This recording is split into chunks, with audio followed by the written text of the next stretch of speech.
Mbote bandeko balandi ya plateau spécial à Mokola lelo vraiment tozali na nsengo ya koyamba bino boyambi biso pe na bandako na bino na baitando ike na bino tokobeta masolo ya mboka Congo parce que mboka moko kaka tozana ngo yango wana Congo ezotambola ndenge nini koto baloba élection ya ba gouverneur ya ba sénateur ya ba député Salemaki côté baloba social ya peuple azoli ya bienté azola la bienté kuna Ruchuru kuna na este ya mboka na biso insécurité zali côté muzusu baloba ke non président de la république bazoyi ba place azate azana mboka nini akenda déplacement nini communicateur na epe asalaki ba communication masolo ezali belé tokobeta na mokolo lelo na plateau spécial lelo tikanga na remercier na équipe au bazala ngai on ne change pas l'équipe qui gagne na machine tozana ndeko Brahms Kulumbu derrière la caméra Hervé Elia la production ya BNRBH sous la coordination de Patrick Sayel.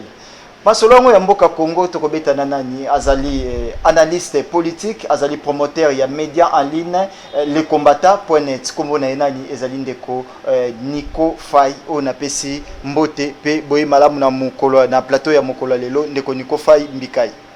Merci beaucoup mbote mona mboka apesi pe ba auditeur ba téléspectateur nyonso ya MB télévision mbote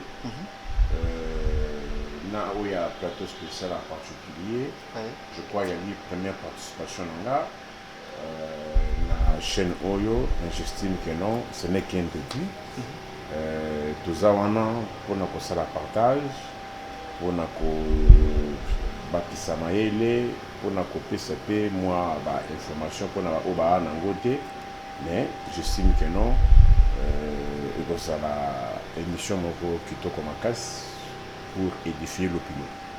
Émission Kitoko Makasi kaka ndengo uchikoloba ndenge nini d'abord osa promoteur ya média en ligne lescombattants.net ezotambola ndenge nini lescombattants.net. Bon en gros le Congo marche tel qu'il est. Je n'ai plus totalement la gestion il y a combattant.net mais il y a ceux-là qui sont chargés de le faire. Moi en tant que promoteur, en tant qu'auditeur, j'observe. Très bien, tozobeta masolo ya mboka Congo.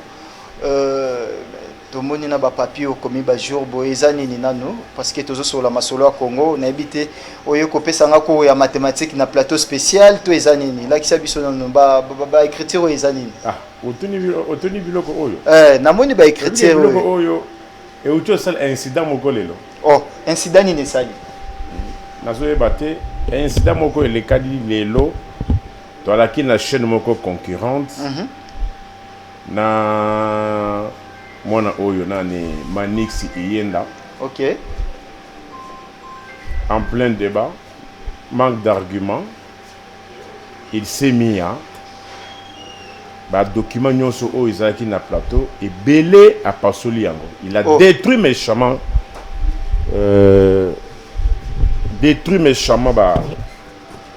ba document o nazaki nango wana mwana mboka Manix Yenda Yenda ça y est akati ba document na en pleine émission ya concert na biso nani Naomi. OK.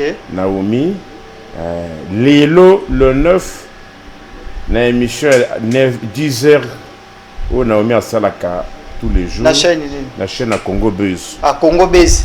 La chaîne ya kulutu na biso Christian Bosembe. Moi namboka Christian Bosembe, moi je l'appelle toujours un ancien frère, mais président na biso ya c'est ça. Un ancien frère, voyez ce qui s'est passé sur votre média. Manix Iyenda, il s'est comporté en délinquant. Il a délinqué sur votre plateau en déchirant les effets d'un co-débatteur. Je me réserve le droit de saisir la justice. J'ai demandé à Naomi ce qu'elle a complicité na oele kanaki na plateau naye aptinde langa intégralité ya émission acha sizote parce que ça ne peut pas se comprendre. On débat mais qu'est-ce que débat nabiso ezali à voir avec ba effet à co-débatteur? Est-ce que c'est moi qui vous ai dit que non, que les pays soient mal gérés? Est-ce que c'est moi qui vous ai dit que non, que les agents et fonctionnaires aujourd'hui, les 9 ne soient pas payés? C'est moi qui ai dit que nous avons un argument massu.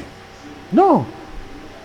Mais voilà tous ces documents. Il y a des documents même de justice. Il y a des documents importants. Oyo, Manix, Iyenda. En plus, j'attendais peut-être qu'il allait être humble, mais il s'est comporté. Il a durci le ton même après l'émission.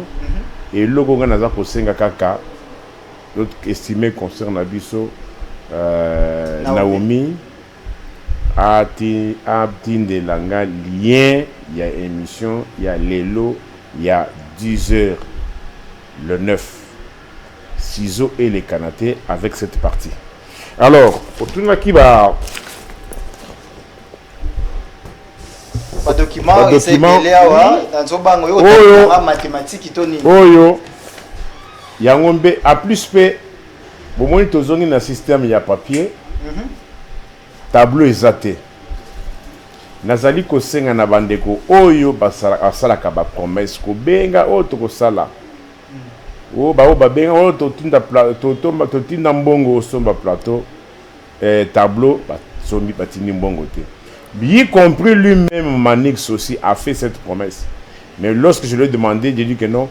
Bino bato il y a régime oyo bo mesana lokuta bo laka ba congolais makambo ebele bo sala ka te. Ils ont rappel national, 665 jours, Banda cité Nabiso ya Bunagana et Kenda. Cité ya Bunagana parce que va la confusion, cité ya Bunagana et Yali, cité Nakatia territoire ya Rutshuru. Ok. C'est qui n'ont pas à confondre avec Rutshuru. Et puis, j'ai pris Bunagana à titre symbolique parce que Lelo, le M23 ne contrôle pas seulement Bunagana, ne contrôle pas seulement Rutshuru, il a étendu déjà Bachanaye. Mais Oyo, ils ont pris à titre symbolique 665 jours. 79 jours pour Nanini. 79 jours, Banda régime au Etchebiso na confusion. On ne sait même pas quand est-ce que les mandats avaient commencé, quand est-ce que le premier avait touché à son terme, dans la mesure où remise reprise il y a 2019 et Salamaka le 24 janvier 2019. Ouais. Mandat est à 5 ans. Ce que tout n'a pas. Il faut que tu aies une place où on a bien. Peut-être beaucoup ne comprennent pas ce que je veux dire par là. Lorsqu'on dit le mandat est de 5 ans, c'est la Constitution qui le dit. Bien que je le dis aujourd'hui à titre de formalité, parce que le régime est dans le côté. Ce qui va dire mandat est à 5 ans. Est-ce la pape à Roma? Est-ce la Cour constitutionnelle? Est-ce la qui que ce soit? Personne n'a le droit d'écourter le mandat. Faisons le calcul. Du 24 janvier 2019 au 20 janvier, est-ce que c'est 5 ans? Ce n'est pas 5 ans. Mais pourquoi on s'est précipité à écourter un mandat? Il y avait quelle nécessité d'écourter le mandat?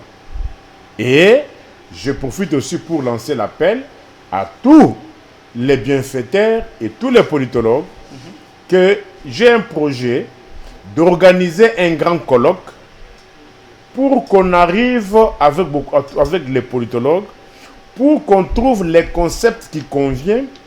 Il y a Kopé Sanabiloko et les Kanaki du 20 au 27 na Congo. Quand je parle du 20 au 27, c'est-à-dire du 20 au 27 décembre. Oui. Parce que ils ont qui élection, ils ont qui nomination, ils ont qui cooptation, ils ont qui hérédité, ils ont qui peut putsch, c'est-à-dire ils ont il faut tout le que l'ango combo, il y a un mot ils ont bord et zanga combo. 79 jours. 593 jours, Bandamo Namboka, Jean-Marc Kabunda, Aza victime de intolérance, Aza na Makala. 8 jours, Banda Judith, Banomaye, Mokonzi gouvernement na Congo Kinshasa, Touloubi, 8 jours. Ah, Maman Judith Toulouka. 8 jours. Ok, sans ça, papier? Ah, oui. ma papier s'il Nous sommes selon les besoins. Très bien. Tous ont évolué. Au lobby dossier à Bunaga, 665 jours. Au lobby P Kabunda, 593 jours. Bakanga injustement. Au lobby P 8 jours, il y a Maman Judith Toulouka depuis. Ba nommé. Tous dossier à Maman Judith Toulouka. Nomination déjà 8 jours. Mbala Liboso depuis République démocratique du Congo. Tous les mois, moi aussi, à la tête de la magistrature, de la primature, allais-je dire. D'abord, ça analyste politique. Au Yamba qui message, 8 jours déjà passés, je pense que au Saliba analyse au côté, au fond, en profondeur. Oui, maman, j'ai dit Tiazanani. Et on comprend quand même qu'il y a ça là, dans le gouvernement de José. Moi, et là, on a un discours que non, Banda pour la première fois. Les Congolais n'ont pas besoin de ça. Ok. Je dirais aussi que pour la première fois, qu'on voit un régime politique organiser une extorsion du siècle. RAM. Extorsion du siècle. La Congolais nous sommes. Mais affaire Wane Kundama déjà depuis Kalane. Yo Kundango, quand vous dites que Kundama est un tiroir, ne soyez pas surpris qu'un jour, que ce dossier soit déterré. En droit, on ne s'enrichit pas sans cause. Ok. Cet argent-là a servi aux gens de devenir des milliardaires. Et vous dites que non, on a enterré. Qui a enterré? Qui a enterré? C'est un dossier. C'est la toute première émission que je passe avec toi. Oui. Mets-toi en tête que tôt ou tard, ce dossier-là sera déterré. Et les gens répondront de ces actes-là. Alors, on a appris tous une nomination de Madame Judith, JDT. Moi, mon point de vue est que Fraum Omina corruput. C'est-à-dire quoi? La fraude corrompt tout. Ezali, premier ministre, Oyo Abimi Nabiloko ya fraude. Par ricochet, nous sommes à Mabe. Comment ça? Fraude et Outeliwapi. Fraude et Outeliwapi. Quand je dis, il faut naluka batubia mbongo, bapesa mbongo, na ba politologue, ba financer, na salisa atelier, colloque moko, poto luka kombo a kopesa binabiloko et les kanaki du 20 au 27 décembre. Cela veut dire quoi? Oyo tomonaki du 20 au 27, eza eloko ezanga kombo. Ezala ki élection te. Eza nomination pété. Eza désignation te. Eza coup d'état te. C'est pour cela, parce qu'en sciences politiques, il n'y a que 5 mots d'accession au pouvoir. Est-ce que je me fais comprendre? Oui. Il n'y a que 5 modes d'accession au pouvoir. Qui sont, primo, l'hérédité. Autre monde n'a pas pouvoir coutumier, il y a Tata Koufi, Mwana Azongeli, chef coutumier. Tous appellent la nomination. Ok. Moutou moko a habilité, il y a pouvoir investir d'un pouvoir, a eu signature naie, a tiens à lobby, par exemple, on a MB, je te nomme comme, je dis Patrick Sahel comme DGIA MB. Ou on a une nomination. Et ça, c'est le sens politique, cooptation. Ou désignation. C'est-à-dire, il y a un groupe, il y a un pouvoir, balobi bango moko ba poni mutu oyo akoki kokamba structure songolo. Tout ça eloko to bengi putsch. On est coup d'état. Coup d'état pe ba to ba kenon bien que ezali démocratique té, mais ils appellent mode d'accession au pouvoir. Ok. Et puis le mode le plus démocratique ezali élection. Mais de tous ces 5 modes là, oui, les Kanaki du 20 au 27, parmi ces 5-là, je n'en retrouve pas. C'est pour cela que je dis, il faut un spécialiste en sciences politiques, to Sangana, to Luka, et comment to copier les blocs et les Kanaki du 20 au 27, dans la mesure où vous savez ce qui s'était passé. Et Moutou OEP a bimi na processus wana. Parce que Madame Judith, Judith Azobima, Balobi, n'a prétendu majorité OEP na Parlement. Après consultation à informateur. Consultation à informateur. Il a travaillé sur quoi? Il a travaillé sur les prétendues élections au Islam du 20 au 27. Effectivement. Tu comprends? Est-ce que vous comprenez la logique nanga? Il y a un débat qui est comme après Nazate. Est-ce que logique ou on a pas comprendre non? Oh, les canis, c'est-à-dire ils allaient suite logique il y a fraude. Vous dites que non? Ils ont affirmé qu'ils ont fraude. Ils ont bon les combo. Si toi président de la CENI, on te pose la question. Il y a eu combien de machines qui étaient mises en place? Lorsque le président de la CENI ne connaît pas d'abord les nombres de machines qui étaient en circulation.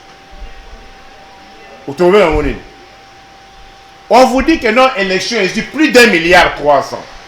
Ndeko, t'as la caméra na yo. Comment sonité? Est-ce qu'il y a une élection, il y a 1,3 milliard? D'abord, pour la première fois, j'ajoute aussi, pour la première fois, élection est seulement sans que Seni Azan a chara automobile. Est-ce qu'il y a un monde qui chara automobile à Seni? Or, dans ce pays, avec un budget de 5 milliards, 6 milliards, on voyait avant les élections et pendant le processus électoral, charo automobile à Seni, et il fallait que ça la moussala. Parfois, sont terminés à boulevard. De la gare centrale, qui est au magasin. Je donne même la marque des véhicules convoyés. Je crois 2006, tout le monde qui va pick-up Nissan. Il est en 2011, en 2018. Ok. Vrai ou faux? Il y a Pembe. Double cabine. Mais tu peux me dire, il y a 3 mitouka yasini oyo yebi durant l'élection il y a 1,3 milliard. Pour la première fois, où tout le monde a voté sans carte d'électeur. Donc, tout ça qui n'a pas carte, tout ça qui n'a pas carte d'électeur. Tu votes qui paye n'a pas carte d'électeur, sans carte d'électeur. Élection, comme ça, il n'a pas sans carte d'électeur. Lorsque Kadima lui-même vous dit, carte ou sans carte, venez voter. Tu ne l'as pas entendu? Au Tikale Koyo Kayete, on a vécu ça pour la première fois. Pour la première fois, on a vu pendant un processus électoral qu'on change de carte, non pas parce que Moutabungi c'est carte, mais on change de carte parce qu'il n'y avait plus encore des écrits. Oui, c'était juste un petit problème technique. Né Salema qui a ba renouveler ba carte ya bande komissus. Bi carte wana oyo sambi longi wana. Oyo priemo ko présence na zoloba to luka ba lumet. Oui bien non. Bon, ils avaient vidéo tambola qui na ba WhatsApp mais tout ça qui pena que tant ya ko identifier te soki vidéo ane utaki wa po bandolo bato chauffer carte et bimise longi. Pour la première quand tu dis ça pour la première fois. Ajoute non? Est-ce que tu peux ajouter aussi? Et il y a aussi la méthode d'ajouter que non, pour la première fois, la CENI nous a recommandé, il y a qu'on va faire à repasser, n'a pas allumette. Vrai ou faux? Pour la première fois. C'était des vidéos qu'on avait vues, oui. C'est pour cela que je dis, la fraude corrompt tout. Ce qui s'était passé, les alaki élection, les alaki nomination, les alaki cooptation, les alaki hérédité, les alaki coup d'état. Borizanga Kombo. Donc, on est à placer côté de Woutipo, j'ai dit Saloum, j'ai dit Toluka Akoma. Donc, on a dit Banda dans la mais oui. Ok. Mais oui. J'ai dit Baolobano que il y a une majorité parlementaire, non? Mais majorité parlementaire, on est où? Mais Ndekoniko, et ça fait la première fois tout le monde a Seni a dénoncé fraudeur, a dénoncé bateau ibaki machine, a invalidé toi longola bateau ça qui fraude électorale. Seni nyonso banda to banda Seni moko te dénoncer biloko bon photo betela quand même cas di mama boko pas ça. Voilà comment vous trompez. Musala. Lokuta wana moi j'ai vu en 2000 élection en Ngouemulunde c'était quand 2011. Je connais un candidat la circonscription électorale de Yamboujimaï, qu'on avait été en justice par Ngouy Moulunda. Ne dites pas ça, à moins que vous ayez la mémoire courte. Bon, ton de Marisa Bongo. C'est quoi ba dénonciation wana to koma wapi? Et suka wapi? Bon, affaire ezaka na justice c'est lelo. Il faut combien de temps? Bon, tout ce bazuzi basala ngum. Il faut combien de temps? Donnez-moi les numéros de dossier. Il y a pas de dossier judiciaire wana. Mais ça va numéro de il y a pas de dossier judiciaire wana. Et zalaki eza biloko ba salaki pona tellement que mabe le kakimingi. Fraude le kakimingi. Désordre le kakimingi. Pour essayer au moins de crédibiliser le processus. Si vous estimez que ils avaient des machines, ils produisaient les bulletins, non? Parce que les bulletins, non? Oh, bah c'est qui n'a pas bulletin. Est-ce que on a bulletin, on a bulletin, moi, donc c'était mélangé, présidence, nationale, provinciale, municipaux. Si on dit que le gouverneur de telle province, qui est de l'Union sacrée, qu'il détient les machines et qu'il a des bulletins, s'il sait voter au niveau national, il y a législatif national, mais au niveau de la présidence, il avait voté qui? Débat sera beaucoup plus. Je vous donnerai des réponses beaucoup plus interrogatives. Mais attendez-vous à cela. Réfléchissons. Bulletin Moko, subdivisé en bien en quatre. En quatre. Présidentiel, législatif national, provincial et municipal. Municipal. Hein? Si moi je suis candidat député national, je suis de l'UDPS, je suis de l'ACP, je suis de l'AFDC, n'a mis voté dans la députation nationale. À la nationale, à la présidence, je voterai pour lui. À cause ça, choix n'a lingui. Et donc la population. Soyez un journaliste de bonne foi, présentateur de bonne foi. On ne vient pas ici pour amuser la galerie. Donc tout ça, ils ont l'accepté sur la place, je dis, Toulouse Kaout. Ah oui, écoutez, elle est issue de la majorité parlementaire. Mais d'où est venue cette prétendue majorité parlementaire? Mais il n'y a pas de bulletin, on a dit. Mais ce bulletin-là avait voté qu'à la présidence. Selon vous, il n'y a eu fraude qu'au niveau de la législative nationale, mais pas la présidentielle. Pour la première fois aussi, ajoute que non, convoi, opérateur de saisie, presque dans tous les QG, il y a un parti politique, il y a une majorité, il y a union sacrée. Ndeti na parti ni biso to mona ka dénonciation en public ezaki ya ba député au batanga kitanga ki ba kombo mais na ba parti to moni dénonciation na té. Je ne sais pas si vous avez des informations. Dans le lobby pour la première fois que ba QG est belé à ba parti politique il y a union sacrée et comme un peu ba bureau de vote il y a ba bureau de vote. Ba opérateur de saisie, ba dactylographe. Mais cela n'avait pas d'impact sur la présidentielle. Lorsque le président de la CENI, qui est censé protéger les machines à cette étape ont une importance très capitale. Figurez-vous, 10 000 machines en circulation dont on ne sait pas contrôler, peuvent vous produire combien de bulletins? Peuvent vous produire combien de voix? La preuve en est que c'est pour cela qu'ils avaient étendu pour que nous, qu'on produit, parce qu'on produit des machines, on produit des voix, on produit des bulletins. Et qu'on a sa chance, c'était dans des Kojidit Toulouka, mais aux Zongi, c'est toujours dans ma campagne. Pour la première fois, oui. Pour la première fois, au Mona, ba machine et ba memayango na pousse na capitale. Toi la commune. Na Kalamu. Et puis à quelle heure? À 14 h. Parce que lobby dans élection, il fallait qu'il y ait Salema le 20 décembre. De 6 h à 17 h. Mais comment expliquer que certains bureaux de vote à Kinshasa, je ne parle pas de l'Interland, ont ouvert le 21. Toi, Moussikate, je vous donne un cas de figure. École complexe du Moala. Croisement des avenues des Huileries et Kabinda. École Wana salutiste. Même le 24, on a voté ici à Kinshasa. Dans la commune Kinshasa, Il appelle combien à Kinshasa? Combien à Kinshasa? Croisement des avenues des Huileries Kabinda. Même le 24, on a voté là-bas. Tu peux me donner la raison? Bah, opérateur de saisie. École Saint-Pierre. Mangafula Mobimba. Jusqu'à 16h. Il y a le 20, il n'y avait pas de machine. Tu comprends?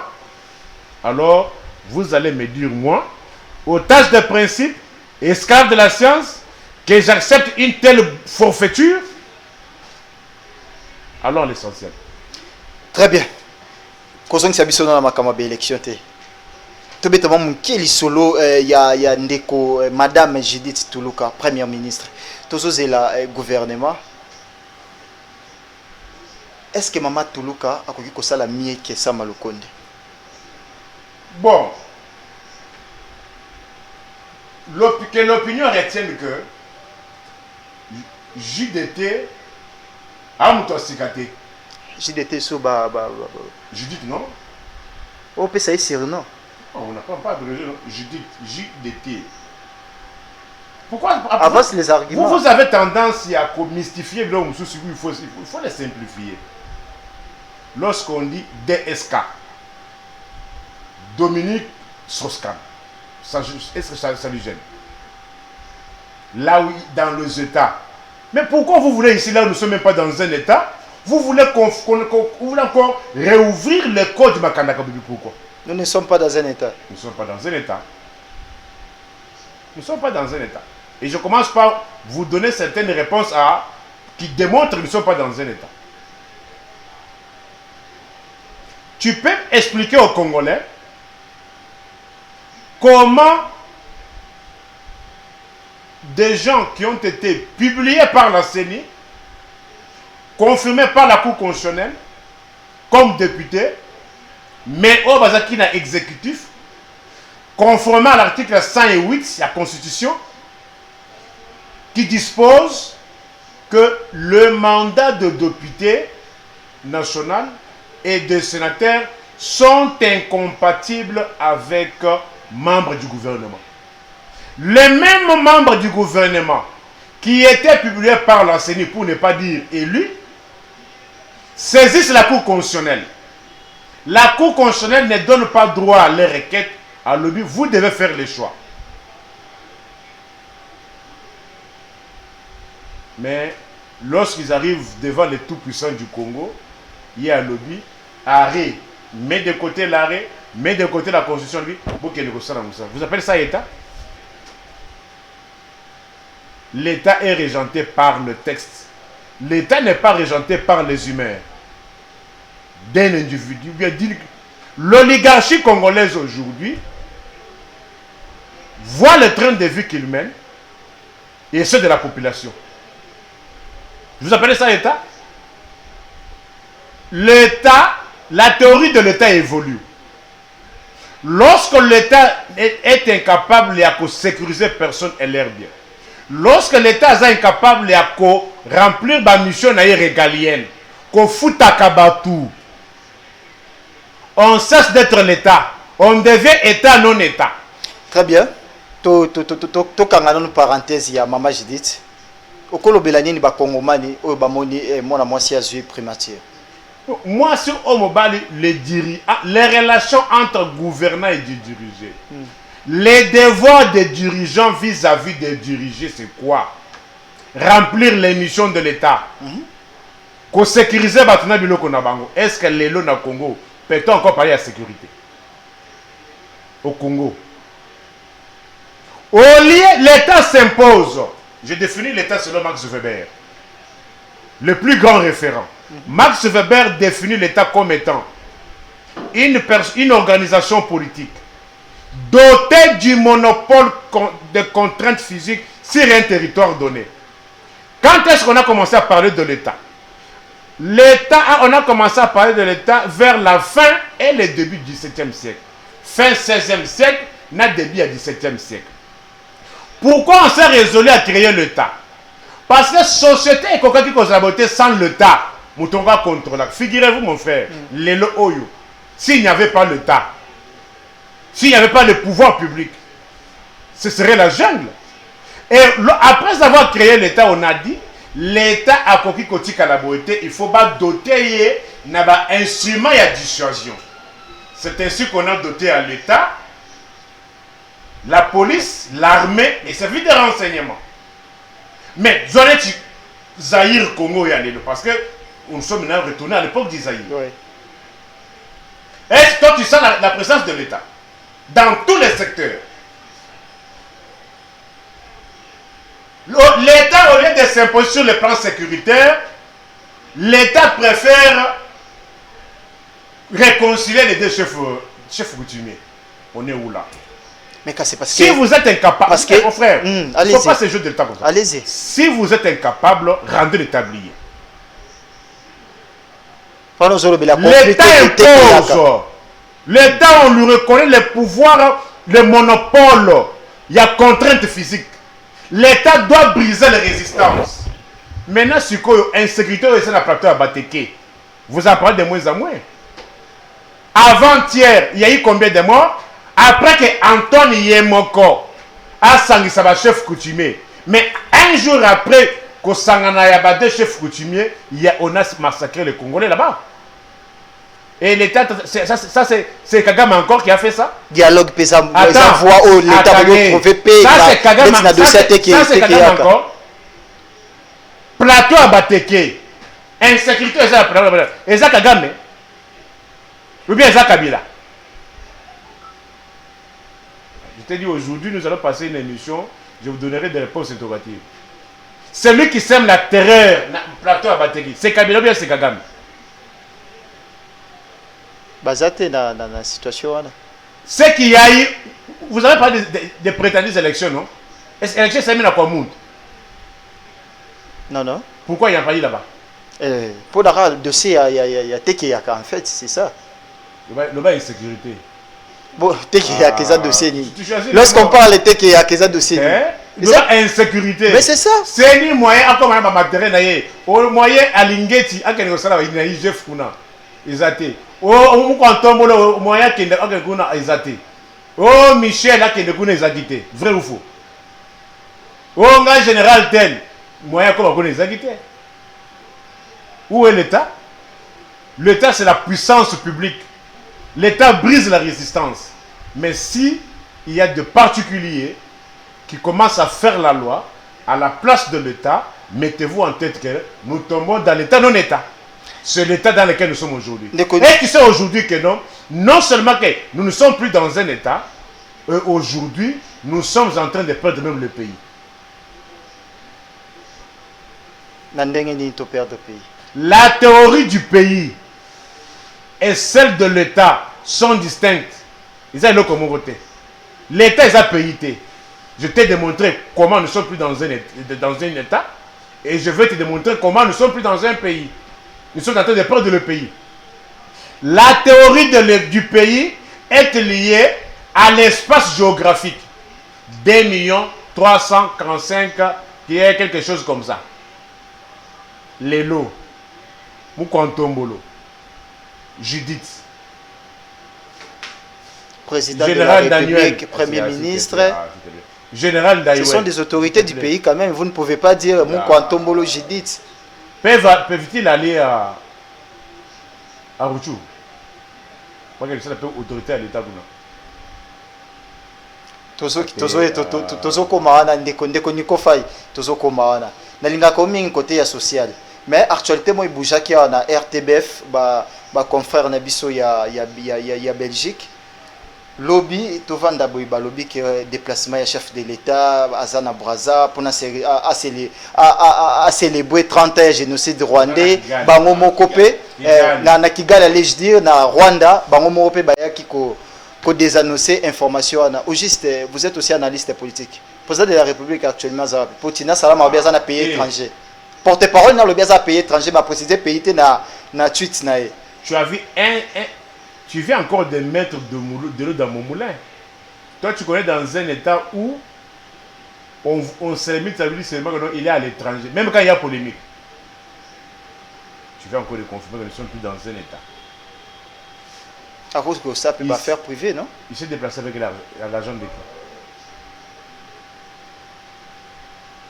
Les jours où vous, les Congolais aïrois, vous reconnaîtrez vos droits, vous n'applaudirez jamais un dirigeant. Et tu es content, oh, Tina a dit, il est dans un pays étranger. Mais conduit. Parce que hier, j'ai entendu, pas plus longtemps, dire que non, conduit sur les Kabila Yehou, non? Tu n'as pas entendu ce débat-là? Oh oui, l'Obama qui peut suivre. Oh, Kabila Yehou. Kabila qui n'est pas officiel. Abima qui dit de manière frauduleuse et tout ça. Oui. Kabila qui n'est pas officiel. Entre celui qui est officiel et celui qui n'est pas officiel, qui est censé être connu là où il est? Celui qui est officiel. Maintenant, pourquoi aujourd'hui il y a doute? Qui ne vous dit pas que non, il n'y a pas que vous appelez à Kenya côté Kuna? Parce que il y a aussi. Côté Niwa, côté Kuna. Côté Kigali. Bon, les gens, Kigali ont parti hier officiellement. Mais les gens, comment Kigali a commis problème? Qui ne vous dit pas? Parce que il y a un journal belge et un journal ougandais qui continue à percevoir dans ce sens-là. Oh, c'est vrai. L'actualité continue au journal ougandais. Dans ce sens-là. Je dis, selon un journal ougandais, continue à affirmer dans ce sens-là. Mais qu'est-ce qui vous empêche, vous, de dire seulement aux Congolais, aux Aïrois, où se trouve Mukontombolo? Ça vous coûte quoi? Parce que vous avez cherché à ce qu'on dise que non, Kabila est où? Kabila est en Afrique du Sud, en train de préparer sa thèse. Mais maintenant, Mukontombolo, qui jouit de notre argent, qui en fait usage, comme il l'entend, comme il le veut, il est où? C'est encore un secret d'État? C'est encore un secret d'État? Ndeko Nico Faye, to fongola no parenthèse ya social ya mboka na biso Congo. Oza acteur oyo opinion yo kaka makasi, oza muto opinion yebi ke olandela kala loupe. Pri ya litungulu, pri ya mungwa, pri ya ai. Sikoyo actuellement, panier ménagère ils ont Tikana, pour la première fois, crise aboutira jamais causé. Yandenge nini lisusu. Régime où il a kaka batu bakolia 4 fois. Lelo pona mutole atamba la moko e commis problème. Régime où il a kaka ba policier ba mituka. Lelo ba policier ba komo futa manako koso. Prime na bango à 33 000 francs ba kutaki na 2019 et bele ba zo souté. Avant na bana émission bana to na liété. Nzala makasi. Ndeko moko apesinga to abi soma ta pomme. Ngana kasi ba yanga 6 pommes. 3 000 francs pomme mi balé. Mi balé famo. Sala moko na liaki yango yo. Mususu yango 1500. On a 3 000 francs des pommes. Des pommes. Or pomme oyo et ça a plus de 12 ans. Quand on a pris à 500 francs. N'importe qui. Tout le temps qu'on a passé de 2005 en 2019, bah oh bah te kaka pomme, botuna bango. Pomme ezali article oyo etikala ezali na stabilité moko makasi. Et bah non bougete 500 francs. Mais les pommes oyo mi balé 3000 moko 1500. Je viens de manger une. Je suis sûr. Après, monsieur, je vais encore manger. 1500 francs. Taux d'inflation de combien? Taux d'augmentation 200%. Il y a des fonctionnaires, il y a l'État. Il y a des agents, il y a l'État, il y a les pommes. Pour les autres, les 9. Régime où écoute, tu vas foutre fonctionnaire chaque les 15 du mois. Tout n'a pas fonctionnaire. Tout n'a pas agent à l'État. Ceux qui va se foutre pour les 15 mars. Tout n'a pas hein? Même dans une autre émission. Mais ayez aussi le courage de dire que non. Ceux qui ont gagné le quota, dénoncez-moi. Mais ceux qui sont solo, même dans une autre émission, quand vous aurez mené vos enquêtes, ayez le courage de le dire. Dans mon publication, monde de comment atina Facebook, na minute ce comme fonctionnaire à l'État avant na kwanzo mais la bière c'est kaza occultiste. C'est-à-dire quoi? C'est-à-dire que non basimbi kara salaire. Pourquoi à cause de wapi? Non, pas ça réflexion. On a menti les gens ici. Oh bah salaire est bon d'abord. Oui, on a dit salaire et à secrétaire général. Il y a ministère. Il y a ministère. C'est ça combien? Il y a ça millions de faux. Le salaire d'un secrétaire général est de 460 000 francs congolais. Mon Dieu. 460 000 francs. Régime écoute 100 dollars américains, na 160 000. Vital Kamere, na Jean-Pierre Bemba Bakoti Masolo, balobi, oh, et comme à 200, Bakoti on a 225 000. Les lots, Bangwana Bakei, laqué entre les pattes, 100 dollars, le lot combine à 295 280 000. Vrai ou faux? Oui, là c'est vrai, ils sont vrai. Secrétaire général, son salaire c'est 460 000. En dollars, c'est combien? Ah, bah ça, 80 dollars. Hein? Tu dis vrai. Pas 100 dollars. Oh, oui, ça va ça et quelques. 160, oui. 160 dollars. Régime Oyo Ekouti, bah institution publique Nyons, bah université à l'État. Moyenne et frais académiques 250 000 francs congolais, équivalent à 140 dollars. Tu t'es déjà posé la question à combien revient aujourd'hui les frais académiques dans l'institution à l'État? Na ISP, moi je suis fait parce que je donne les chiffres. À l'ISP Gombe, c'est 450 dollars.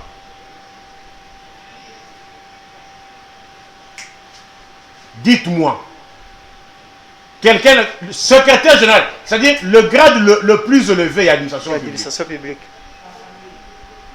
Comment peut-il payer loyalement frais académiques? Il y a moins en aïe. Mais s'il en a 4, il en a 5. Je te donne le ISP Gombe, frais académiques, 450 dollars. Et on exige en dollars. Au moment où nous avons une histoire malhonnête, qui perçoit les taxes et impôts en dollars, mais qui paye ses engins en francs. La malhonnêteté publique. La malhonnêteté publique. Contrairement au bruit que vous attendez, posez la question. Un major touche combien? Un major touche 310 000 francs congolais. Nato Oil, c'est combien de dollars? Ouais, dans 120 c'était. Mais 120 dollars, les loyers c'est combien? Je me suis entraîné avec deux majors, ils dit, Baza tenté au Kenya, dans le quartier Tchad, c'est à Mwanga, parce que ça ne va plus. Ça ne va plus. Dès là. On le dit, Matungulu. Oui, Matungulu les amis. Oui, c'est matière didactique. Est-ce que tous les fonctionnaires Rwanda, les locaux, basta les laïkaka et locaux bâchés tomates, tomate, il y a 1000 francs. Oh, tomate, il y a 1000 francs. Au Tchétembe, après émission, on fait la descente sur le lieu, tomate 1000 francs. Mais avec quel revenu? Chef de bureau, attaché de bureau, chef de division, à coquille commission, mais la tomate de manière loyale. Et vous prétendez combattre la corruption et la concussion. Mais nous sommes le 9. Bamoubutis na bana bago bazongi biso makamu oto bana mona époque ya Mobutu. Mamouni. Sans un fonctionnaire commune à 50 jours. Le commune à 60 jours. Dans des les 30, c'est comme si les 60. Je te pose la question. Kabila a laissé les agents toucher les salaires chaque 15 du mois. Tout n'a pas fonctionnaire. Ceux qui va toucher salaire n'a pas le 15 mars. Je parle du 15 mars. Mais l'autre le 9 avril. Sans avoir une commune à combien de mots. Mais comment faire face à tous les besoins quotidiens? transport yangoyo et ba sous prix. Ce qu'on a transport va être 500. Quand on a 500 francs, il y a 5000. Oh, 250. Il y a 250 francs. Il y a 2500. Figure-toi, gare centrale, quartier 1, 5000 francs de taxi. Fonctionnaire ou un abstant au délit.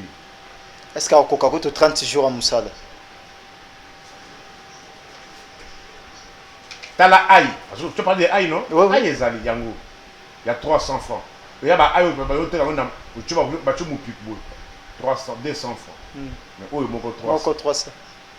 Oui, tu vas nous bakai aïe na liboke au pesi moi 200 jours liboke. Tala matungulu, il y a 1000 francs. Mais ça tu veux 1000 francs. Les a 4. Déjà 4. Yo za no honnête. Oko ça rappelle ça te na makambo etali social. Au moins liboke oyo, ils a 200 francs. Il y a 2019.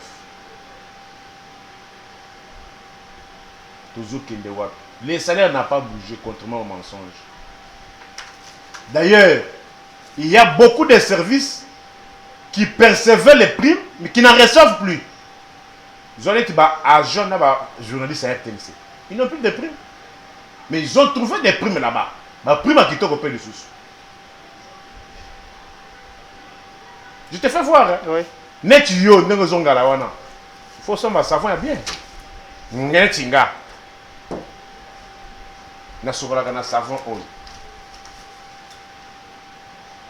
Syntol. Je l'ai acheté à 550 francs. Les leux commis 2000.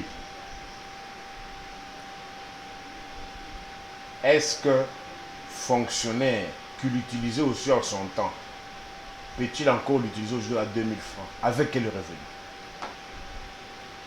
On paye un délestage. Le travail a un caractère humanitaire. Le salaire a un caractère alimentaire. Qu'on ne vous trompe pas. On prend le pouvoir pour la sécurité des personnes et leurs biens et pour le bien-être social. Les bien-être social, c'est quoi? Payer bien, payer les dettes fixes, les agents fonctionnaires de l'État. Ouais. Créer les emplois. Faciliter les emplois. Et ça dit, voyager. Et voir les trains de vie à l'oligarchie, les lots congolaises, la classe des gens qui dirigent les Congolais. Par rapport à tous les Congolais. Oui, ils ont un régime socialiste.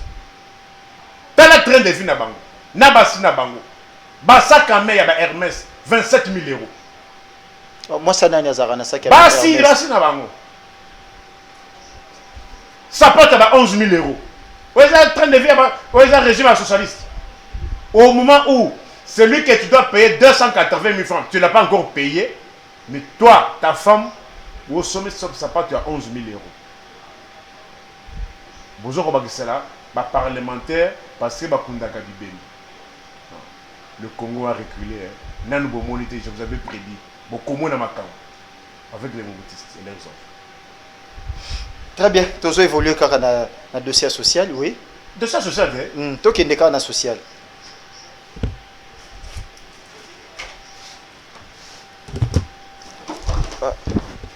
Voilà, Nini, sur les valise. Oui, la valise sociale. Nini, ça la valise. Les téléspectateurs, on a évité ce qui. Bazobi, c'est la bisonine, la valise. Tu as des enfants? Nous qui avons les enfants, tu préfères qu'un savon et un bleu pour l'uniforme et la chemise. La chemise, oui. Même Bilamba Pembe Biso na banda kotonique là, on va savoir. Savon Oyo, pour équipement grammage. Ils ont 250 francs en 2019. Et le savon, ils ont 1000 francs. Oh, savon brillant. Juste 1000 francs. Dites-moi les lots. Parce que policiers, ils ont 250 000. Ils ont 280 000. Ce que le savon est comme 1000 francs. Bana Oyaye. Comme ça. Et s'il était Miliki Oyo. Chaîne où ils ont 1000 francs. Et le chaîne est commis à 3000. Augmentation à 200%. Bana policier, bana fonctionnaire à 280 000. Mais le tir le neuf va foutre une noté. Donc bana droit à comme là. Mais il est Mais quand même, bakokyo mais la maille à lobo sucre kiti dango. Sucre de kiti. Ceux qui miliki ezate bafuta mite maille à lobo quand même bakomela pour sucre kiti. Ezaki nango 5500 francs. Et les lots, oh il y a bien, oh bafungoli parce que que bana basachet sucre le omoni que non ba kiti si wana. Ba tellement que crise comment makasi ba komi ko fungola. Balongola ata moi isakombi moko bimi bale bakangi lisusu oke ote aba che moi chez obambani ba pose pesa ya marché ni Gambela. OK. Sport. Oh ya si oh pose 5 kilos plein. Oh ya semi 17000. Et ça a 5000. 5500. OK. C'est qu'avec 10 000 francs, tu pouvais t'acheter sachet à Soukali, na plateau à Maki. À l'époque. 2019. Là, on est insulté. Mais maintenant que les lots, plateau à Maki 15 000, oh 17 000, 32 000. Tu as bien sûr tout ici. Dans le Congo de père et de mère. Et là, on est sur Etikalia où ils ont combattu. Ah, bon. Yo, on va dire que non, il y a des lots qui vont stabiliser. J'ai 350 francs. Aujourd'hui, ça nage autour de 700 et 1000 francs. Biloko oyo bana basala comme colonie onso. Bana va fonctionner au ba futamiti les lots wana. Comment vont-ils faire face à toutes ces dépenses?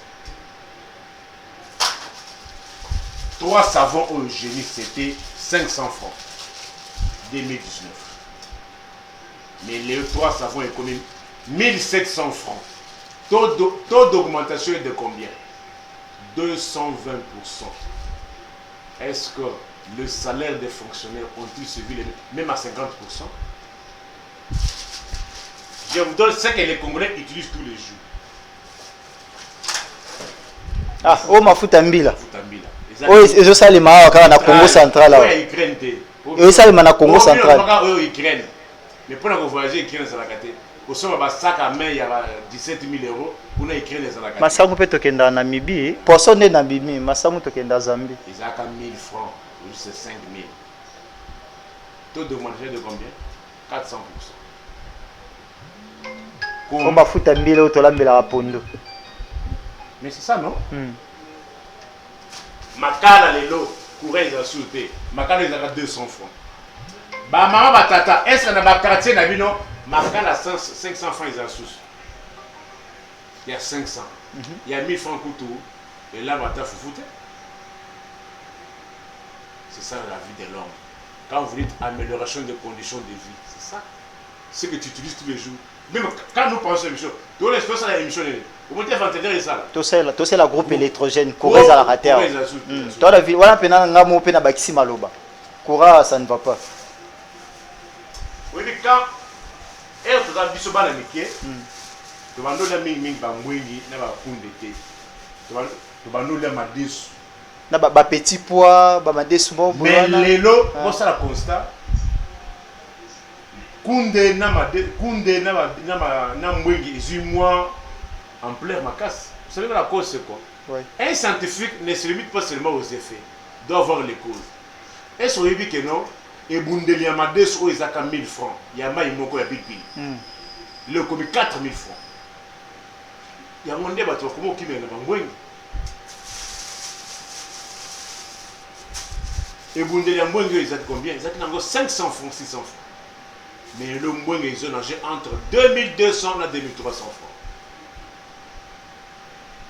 Il y a un monde qui ça constate que non. Boigné comme il bat comme on l'a ma casse parce que déjà les locaux sont à 4 5 3 4 5 et bundeli il y a madé ce n'est plus encore la projet de tout le monde. Netiu bateau na va foutre miti le loana, ils vont vivre comment? C'est ça la vie qu'on vous trompe pas et non. Oh, prétendu diplomatie. Banda peu diplomatie, yango. 1,23 on a gagné 4 terrains. Côté Mobondo, a joué à terrain. Côté Kodeko, a joué à peu près 4 terrains. Notre diplomatie, ça servit à quoi? Et dans notre diplomatie, il y a un avocat touriste. Combien peuvent pour ça encore les dents avec dentifrice? Oui, ils ont 1400. Aujourd'hui, c'est plus de 3000, 3200, 3500. Les fonctionnaires qui n'est pas encore payé aujourd'hui, va-t-il brosser les dents ou pas? Bah, brosser. Nani, nani kala. Le ministre va brosser mais nani kala. Vous brossez ça. Hein? C'est-à-dire dentifrice pématique. Foufou. Où il y a la Congo. Ils avaient 400 francs. Et le commis 2000. Système économique Mikolo, Foufou bâti mon pépé. On peut payer à 400, Foufou à 600. 1000 francs. Là, Sirage, ils ont 400. Le Sirage, c'est 1000 francs. Oh oui. Ouais, l'autre, c'est la rappel. On est tout le monde à tes angles. On dit tout le monde par rapport à ceci. C'est plein d'articles. XO, ils ont 700 francs. C'est 2000. 2000, 2500 quelque part aussi. Ça dépend des endroits aussi. Et celui que non, pour la première fois, c'est créé comme les Gabiens en Afrique. Oh. Pour la première fois, on a vu un compte. Ça n'est pas ça. Mais si quelqu'un va mettre 3000. Mais au coup, peut-être, il y a la publicité, c'est la pédagogie. Au coup, on a 2500, mais c'est 3000. Pour la première fois. Vous voyez des choses sur lesquelles on peut dire pour la première fois. Vrai ou faux ce que j'ai dit là? C'est parce que pour la première fois, maman j'ai dit Toulouka à la tête, il y a un peu de slogan, ton modèle pour la première fois. Toi qui n'as pas pour la première fois. Pour la première fois. Est-ce que vous voyez bien? Sucré 3000. Ils ont 700 francs, 800 francs. Je vous pose toujours la question. Celui qui n'est pas encore payé aujourd'hui, comment peut-il faire face à tout ceci? Oyo, c'était 2400 francs. Aujourd'hui, c'est 7000. Libandaté, c'est 7000. Est-ce que au Bandar Kokanga photo il y a article Nyons à l'époque pour au bomba matière ou au lobela? Non, j'ai 32 ans dans cet univers que je suis la politique congolaise, zaïroise congolaise au quotidien. Au quotidien. Je me dis, mais finalement, ce sont des fœtus politiques. Moi, je veillais quand il y a eu la conférence nationale souveraine. C'est-à-dire,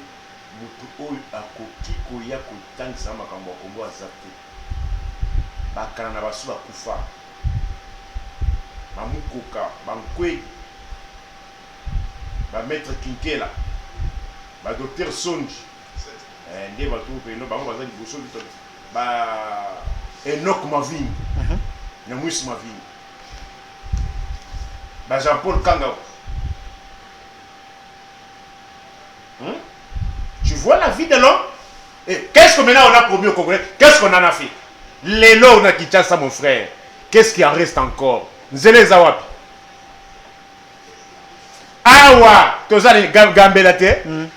Kende kan avini Gambela po bi mosiko avini victoire. Kende kan avini Gambela po bi avini victoire. Mabulu. Kende avini Olonge Lemba super po bi ma terminus. Kende peut venir lengue c'est comme bien asphalté. Wapi? Route lengue ça. Son moule be soko kana lengue. Na niveau à pont wana yoko wana dans un pays où on inigo bazo inaugurer ba misala esilate musani esilate ba inaugurer centre financier ici là